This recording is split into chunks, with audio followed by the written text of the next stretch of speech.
Hi everyone, this is Daryl from OVERMUGGED, and my most recent batch of Sec 4s have just received their O-level results last month, and many of them came back with great news. Yay! Something interesting that I noticed is that there are some specific traits that all of my top students have in common, and that is actually what helped them to excel at O-levels. So today, I want to share with you the top 3 traits that I observed in my top performing students. Number 1, consistency. What I realized about my top performing students is that they're all really very consistent with doing their homework and their revision as well. They always come to class prepared, meaning they did their pre-reading of the chapter that we are covering for the day and have done their homework from last week. This group of students, I will not necessarily say that they're super duper smart. I mean, some of them are smart, but the majority of my students that come to me only joined me after their Sec 3 end of year, and majority were either failing or barely passing. But by the time they hit O-levels, they managed to clinch an A1 or A2. So what I always tell my students is that there's really no shortcut to success.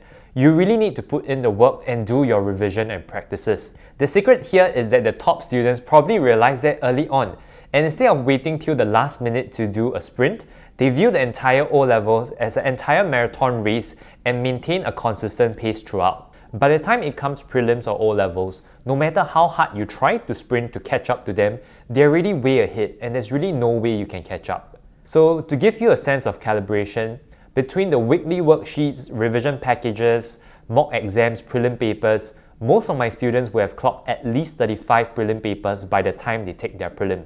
So there's really no way you don't do well if you have done so much work. There's really no secret to success here. It's simply consistent hard work over a long period of time, and the best part is that anybody with the discipline can do it too. Second point is that I realized that they're all very proactive. Now, being proactive in your learning means taking charge and taking ownership of your own learning. The truth is that most of us are used to being spoon-fed by our teachers, and we kind of take that for granted. But being proactive means you actually look up the learning outcomes as stated in the syllabus and go into lessons with a clear learning intent. Don't wait for your teachers or other people to nudge you into action. What this means is that if you're being passive, you only submit your homework when your teacher chases for it, only studying because the test is upcoming, or panicking when exams are around the corner. Being proactive means taking charge of your own learning. You are the single best person that can keep track of your own learning progress. So if you're uncertain about a certain chapter or a certain concept, be proactive and seek help. Ask questions, seek clarifications from your teachers or tutors after class. The truth is that all teachers like myself, we like eager learners. So I never ever let my students feel that there's a stupid question, because if a student is actually actively thinking and seeking clarity, it's actually a positive sign of learning. Third trait that I notice in my students that do well is that they're very deliberate. It's very important to be deliberate with your goals and actions. If you do not even have a target, it's actually very difficult to find the motivation to grind day in, day out. You might be afraid to set high goals for fear of failing to meet those expectations, but as the saying goes, aim for the moon and fall among the stars. Set a target for yourself that you will find is a lot easier to get the intrinsic motivation to work harder, knowing what you want and working towards it.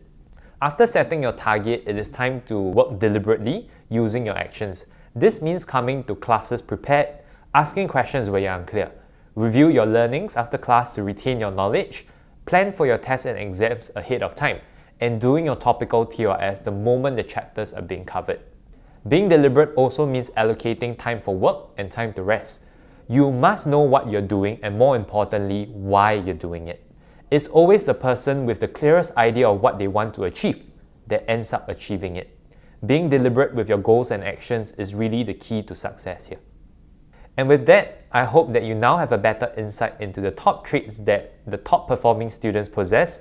I don't think it's really about the IQ here, but it's really about having the right mentality and taking ownership of your own learning progress.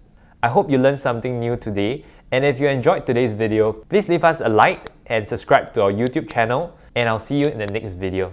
Bye-bye!